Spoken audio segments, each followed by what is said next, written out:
Hi everybody and welcome to Geeky Genes, and in today's short video I want to demonstrate how for each record in one table we can create corresponding records in another table.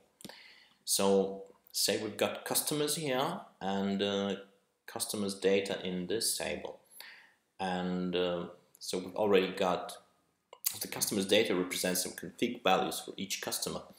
And we already got address, phone, email, currency, and what we want to do, we want to add fax for each customer.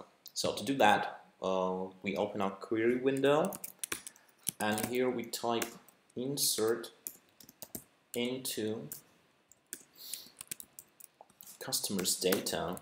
Then we'll list our columns: customer ID, name, value.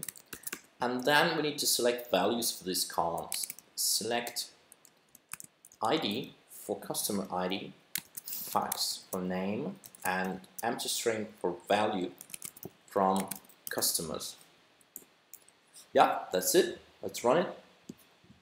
Here we go. 4 rows affected. And here in customers data, we've got our 4 fresh records for fax config. That's it. Thanks for watching and see you in the next episode.